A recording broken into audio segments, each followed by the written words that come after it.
Stick around for today's episode and learn how Natalia from Barre3 overcomes adversity by focusing on teamwork. Welcome back, everybody, to today's episode of Clicks and Bricks. I have Natalia Stamm with us today. She owns a Barre3 in Kansas City. She's going to tell us all about her story, and she's got a couple of tips and tricks for us. How are you doing today, Natalia? I'm doing great. How are you? I'm fantastic. Can you tell us a little bit about your business and a little bit about yourself? Yeah, totally. So Barre3 is a franchise. I'm a franchise owner, franchisee. And the class itself is a combination of cardio, strength training, and mindfulness. We use the ballet bar, but it's not quite dance. It is low impact. So I will say that we do it barefoot or in socks, and we use our own body weight for the movements. It's really fun. It's really just about that. It's about moving your body and getting stronger so that you can really live a better life and feel better. I moved to Kansas City from Chicago almost 5 years ago, but I bought the studio 2 years ago. Right before COVID.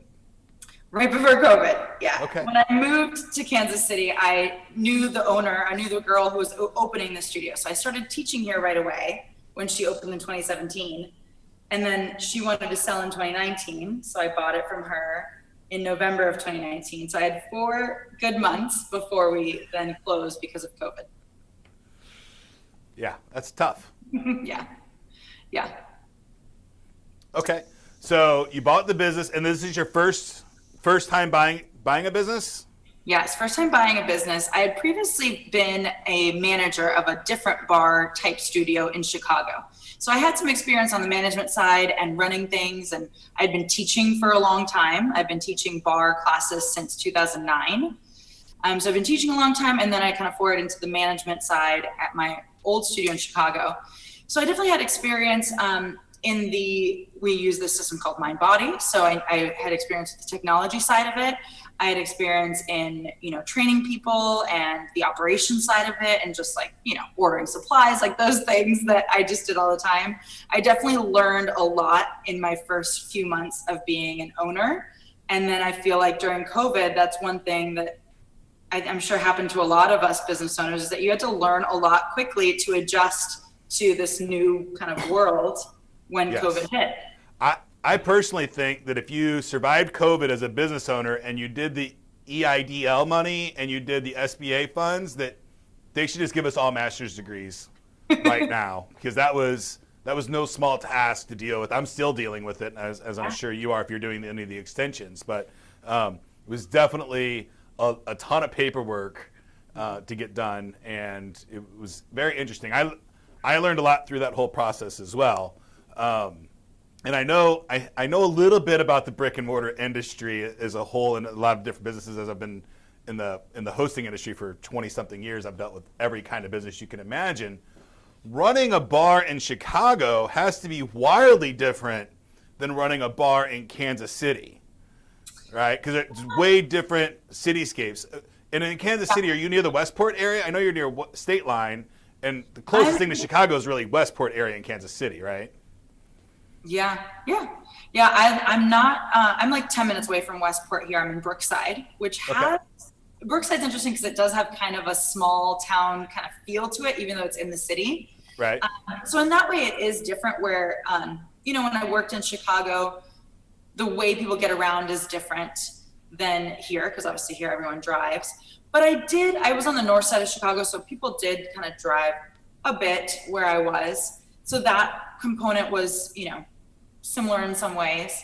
But I feel like the bones of like running a studio are very similar from Chicago to here, because it's still the same type of like boutique studio. You still have to, the main things that you do in operation really is keeping the space, like, as you can see behind me, just like clean and tidy.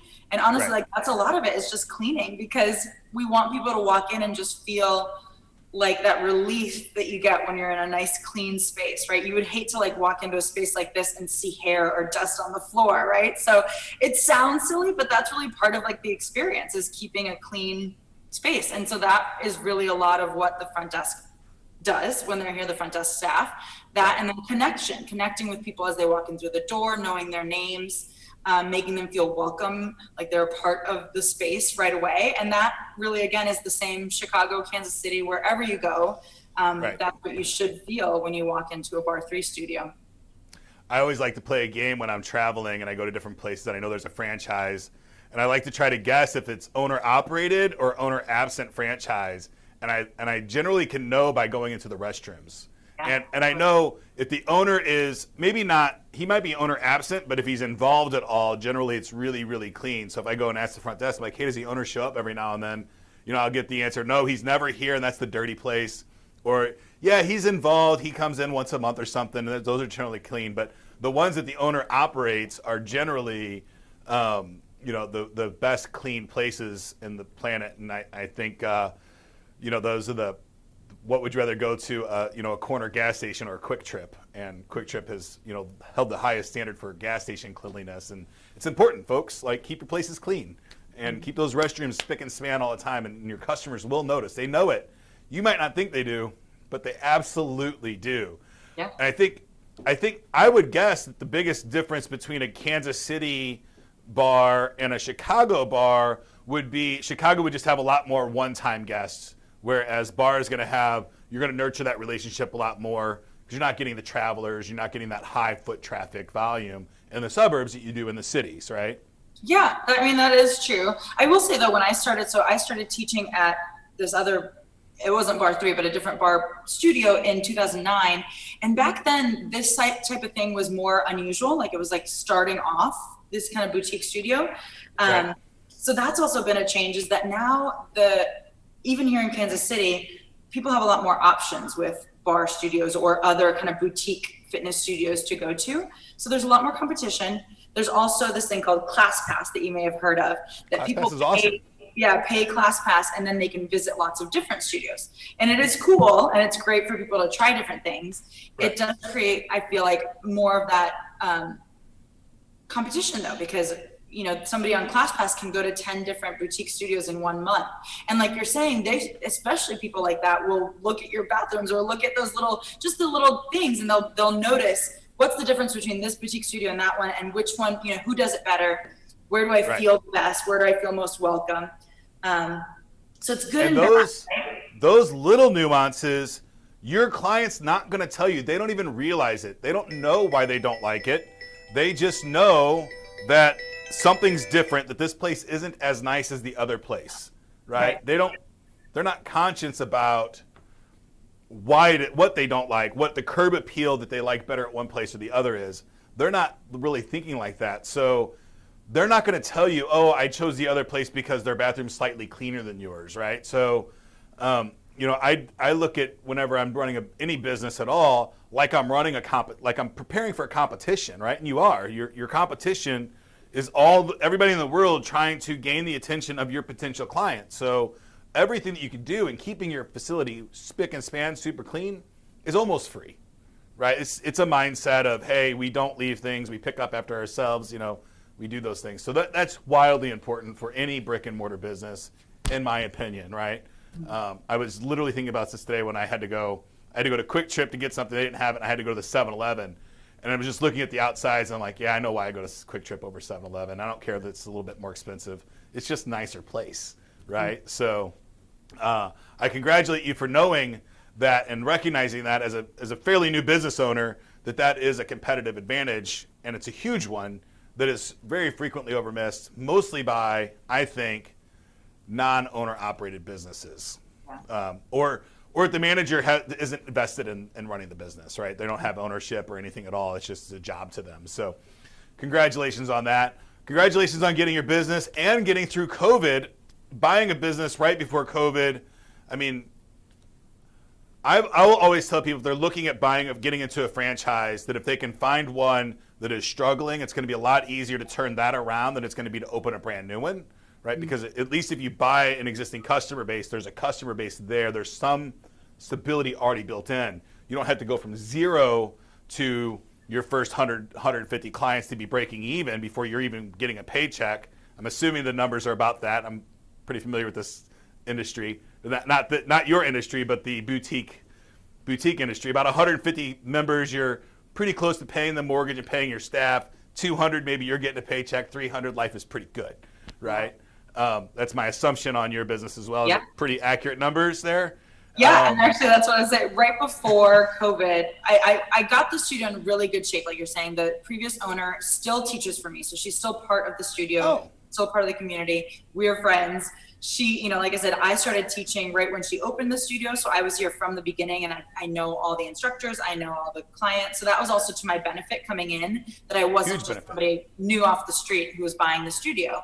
And a lot of the instructors and a lot of the clients did tell me that they were so glad that it was me, right? And not somebody random, right? They were so happy.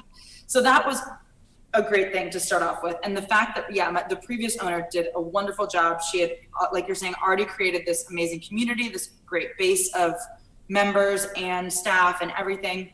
And so in the 4 months that I owned it right before COVID shutdown started, I think I got close to, I think I was like at 145 members, you know, and I was like, yeah, things are really great. Like that was a really good place to be. And then last fall, this time last fall, I had dropped to like 170, to 75. So I dropped like by half almost, you know, like, and I knew why. I mean, it was COVID. It was people held on the first couple months, I think, because they're like, maybe things, you know, like we all thought, like maybe things will go back to normal in 2 months. And they wanted to support the studio and you know, all that. And they kind of held on for a little bit.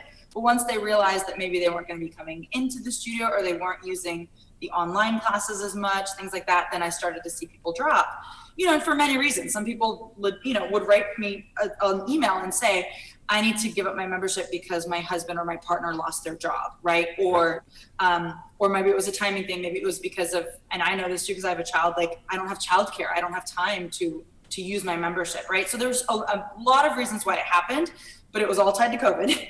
And that's why I went from 150 members to 75. And now I'm back up to like 95. So it's getting there, you know, plugging away. Chugging along, and it's always a grind, right? It's always just keep pushing, keep pushing, keep pushing. That's fantastic, though, that you're done with COVID and you're coming back with the marketing plan and all those things is fantastic. Congratulations on that. So, which leads me to my next question.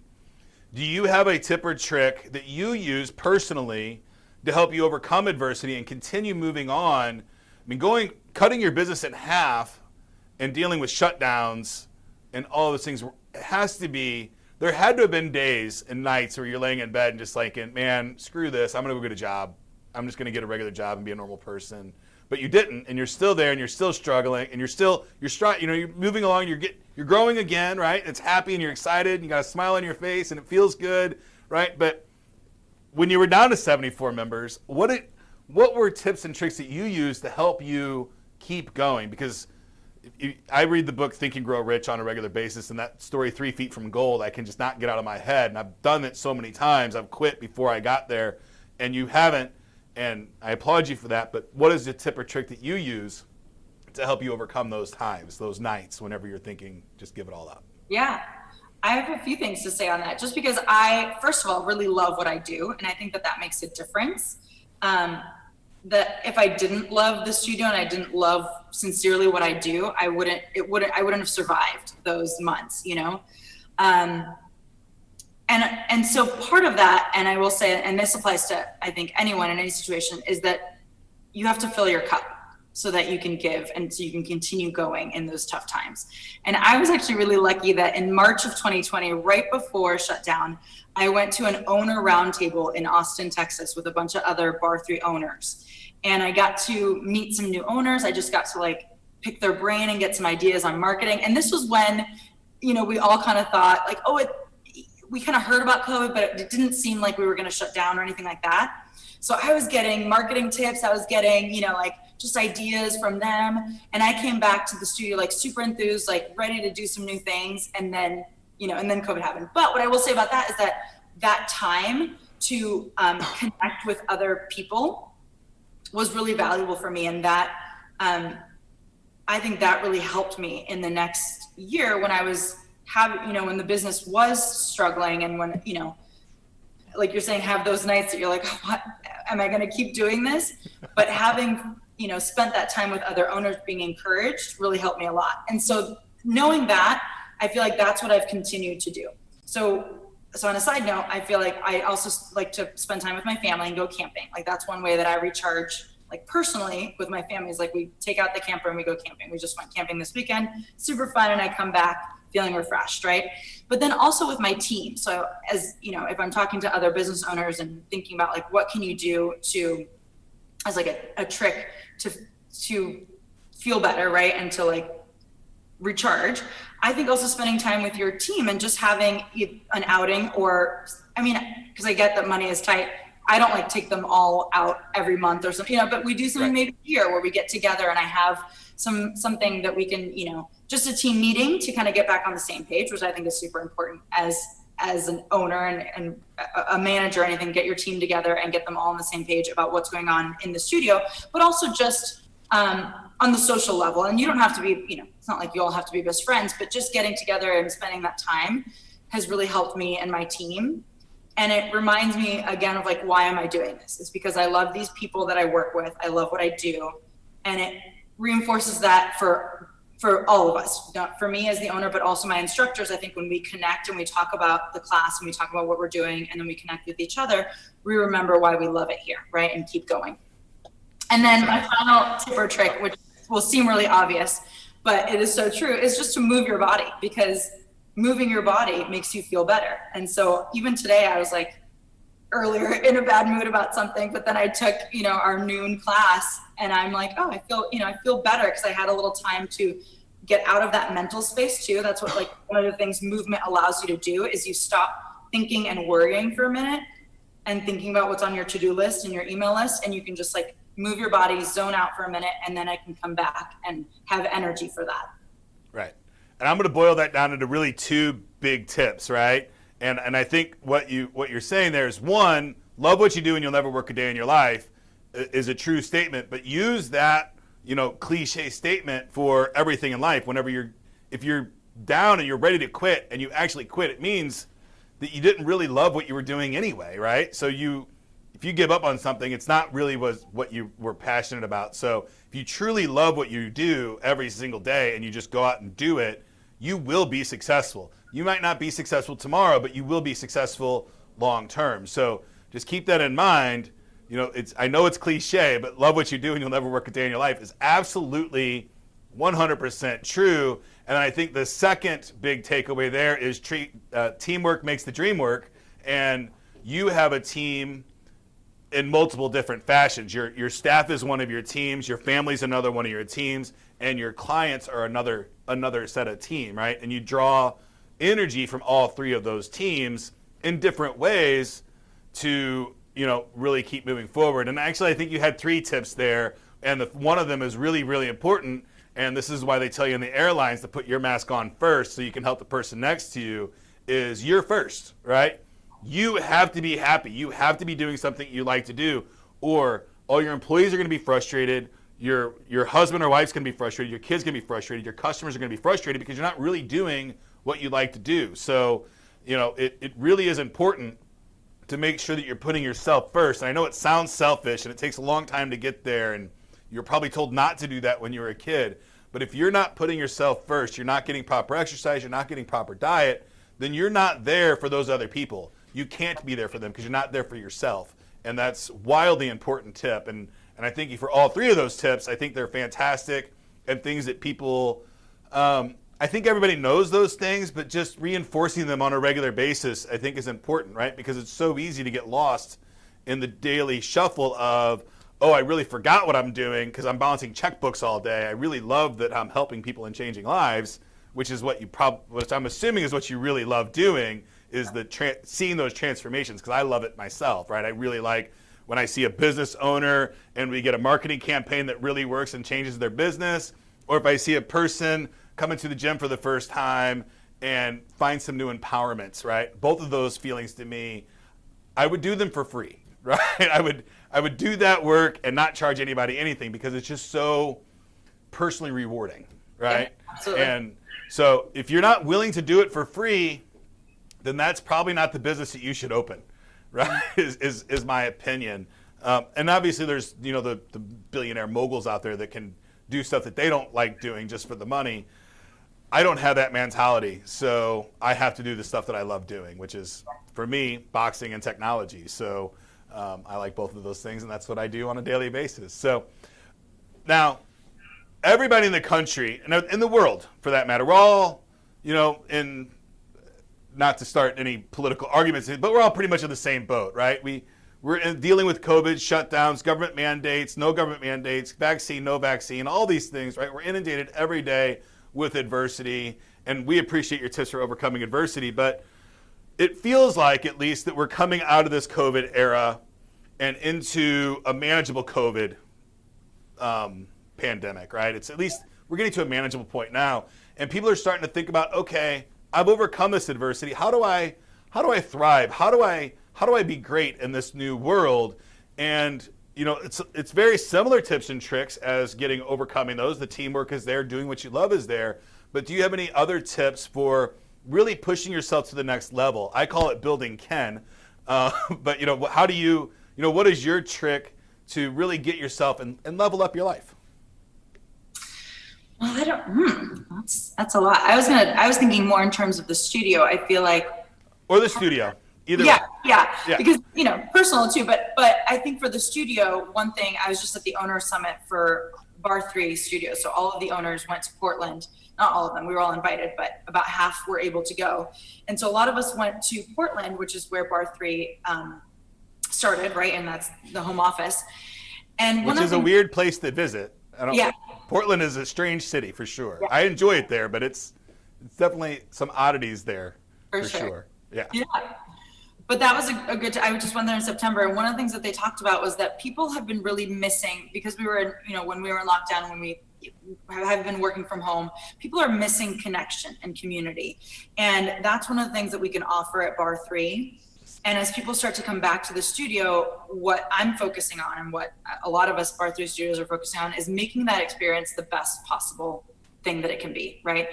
Well, because again, people have been missing that. They've been maybe lonely. They've been, and sometimes you don't realize that they've been missing it until they come back. And they've said to me like, oh, I miss this. I miss being here around other people, right? And encouraging, because just working out next to somebody really does affect you, and it helps you feel more connected to each other. It helps you actually feel more empathy towards each other, just because you're doing this thing together, which is a really interesting science thing that I read about, that's how your brain works. And that's why group classes feel so good. And so anyway, part of my moving forward with my business is making sure that experience is here, that when people walk in, they feel completely, welcomed, and that they belong here. And improving that as we kind of go into this next, like you were saying, this next period of COVID life, right? Because from now on, we're going to just live with COVID, but it's not, hopefully we're not going to be in lockdown again and be in this place of stopping, right? So making that, I think for me and for a lot of brick and mortar, is making your business a place where people want to be, right? And that's how we're going to move forward, is to get them back in the door. Even right now, we still have a mask mandate here in Kansas City. So even with the mask, I'm trying to get people to get that feeling again and come back to the studios and be together. Right. So you still are under a mask mandate in Kansas City, and we are here in St. Louis County as well, but it's not really being enforced, which is really challenging to exercise in a mask, right? Especially if you get sweaty. It's almost like being waterboarded, right? It can get really uncomfortable. So, having face shields is a benefit, and having other alternatives. But yeah, I think you hit the nail on the head. Give an experience to your users, and they will come, right? But you can't just give them the same experience they get anywhere else, right? You got to be different. You got to have something different to offer them, something unique that you can offer. And I agree with you. I would never exercise alone. I hate it. I don't like exercise at all, right? I absolutely, everything about it I hate, and that's the only reason I like boxing, and boxing is one of the only things that will actually get me to exercise. So I do that a lot.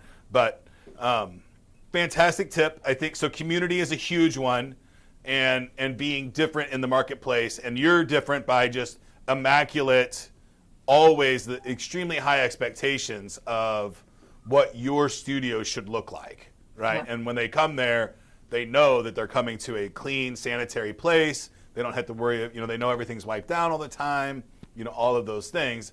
And, unfortunately in our world, that is currently a differentiator, right? It probably shouldn't be. It should be the expectation in any business that you walk into. It's the expectation should be very high on cleanliness, but unfortunately it's not right now. So I would urge you to start finding something new, because I think that tip is going to get out to the world, and owners are going to try to keep their stuff a little cleaner. Especially, I think the brick and mortar retail world's going to change a lot over the next 5 years. You're going to have some really, really cool, unique stuff inside your studio to really draw that attention in, right? Because people know that they can do stuff from home a lot really easy. They can do the Zooms, but fitness, I think, is a huge one, because people don't like doing it alone. It's just, it is pretty miserable. So fantastic. All right, final question of the day. Thank you so much so far. Is there one piece of technology that you use, either in your business or personal, that has really made a significant difference on your productivity, or really changed the game for you in a significant way? I mean, I'm sure like many other people, Zoom has been a big thing for us, because we started live streaming our exercise classes last year. And I've learned a lot on hardware, right? Like how to use like technology, like how to use a mixer and how to use webcams in different ways. And I never had to do that before. So I was telling you earlier, like I had to learn all these things. And I think a lot of us did during COVID. So definitely Zoom has been a big part. I will also say that Barre3 recently just came out with a Barre3 app. And that's been really great, because it makes it easier for clients to sign up for classes, make purchases right on there. And, you know, as you know, and anybody who runs a business know, the easiest you can make a purchase, right? That's super important. The fewest number of clicks that somebody needs to do, or like putting their name in or whatever, that sometimes is the difference between a purchase or not, because, you know, we lose focus. If something starts to be too much trouble, you put your phone down and walk away, right? But if you can make it easy for people to purchase and sign up for classes, that's huge, you know, and it really is, because we all, like I said, we all just come, you know, we have that mindset where we're like, we lose focus, we'll move on to the next thing if something doesn't keep us engaged. So so as few clicks as possible. So in-app purchases for your products and services. Now do you have retail as well inside? We do have retail. Yeah, we do have retail. I don't do a lot of retail though on the app, on the digital side of it. I don't have a huge retail area, and so it's really just I heard someone talk about it once, that it's more like merch at a concert, where like as you're walking out, you might see a shirt and be like, oh, I want that, you know? Okay. That's how I kind of treat my retail. And it's only just one wall. I don't have a ton of it. But I'll do a couple things like earrings or things like that maybe like, oh, I need a gift for, you know, my friend. I'm going to a dinner at her house later. I'll grab her these earrings, things like that. And then my Barre3 merch, that's like the tanks and the leggings and things like that. But so those purchases are more in person than they are online. Okay, fantastic. Alrighty, I think that's no. How does somebody, if you live in Kansas City, how would somebody get in contact with you?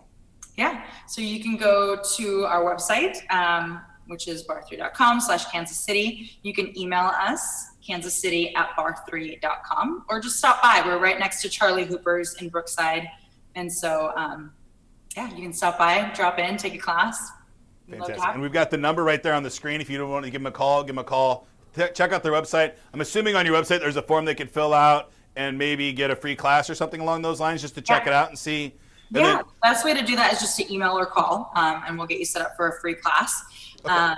And then right on that website, you can see the schedule of the classes. We also offer childcare, which is something that a lot of exercise studios maybe don't have, but we have a little play lounge for the kids. So you could sign up for the childcare session as well at $6, and you can bring your kid with you, which is kind of nice, because then they're just, you know, right there, and then you move on. So $6 for the hour. And you'll watch the kid. Any kid? My kid? Any kid. Oh, I think you'll double your price if my kid comes for an hour. But anyway, so what is a bar? Who is a good client for a bar class? Like, what's the age range? Yeah, honestly, it's really any age range. We, if kids want to come, they have to be 13 and older to attend with a parent, but really any age range as far as like adults, old, young, whatever, because it's low impact. So really anyone can attend, any fitness level, anything. Yeah. Right. I hear this all the time from people. I have to get fit before I can go do that exercise. Do you hear that as well?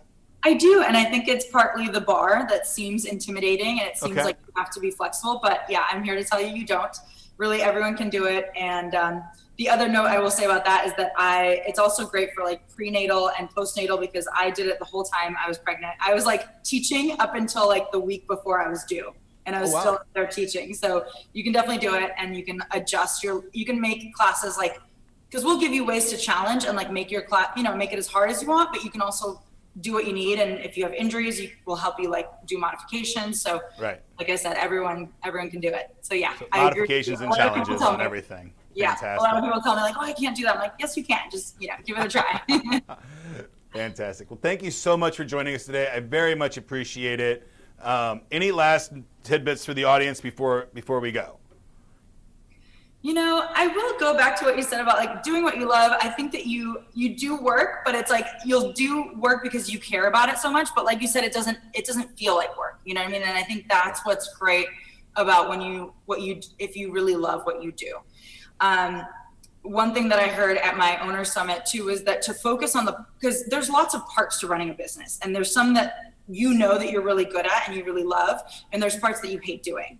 And so they were telling us, and I think it's so true, do the ones that you love and spend your time there, because that's where you shine and where you're going to make your business feel really good and really solid. And if there's things that maybe you don't love doing, if you can afford to have somebody else do it, right, or do some sort of trade, like delegate those things that suck the life out of you that you hate doing, and do the parts of your business that you love and grow your business that way, right? Because like it's going to show like your clients or whatever, they're going to know that you love doing that thing. And for me, part of that is teaching. Like I love teaching, and my clients know that, right? And they come to my class because, so I think that's a good takeaway tip that I just got recently. And I think it's so true. Like do what you love to do. You're still going to have to maybe do those things that you don't like doing, but if you do the things you love to do first, that also helps you fill your cup to make it through those other things. And you have to know how to do those things, right?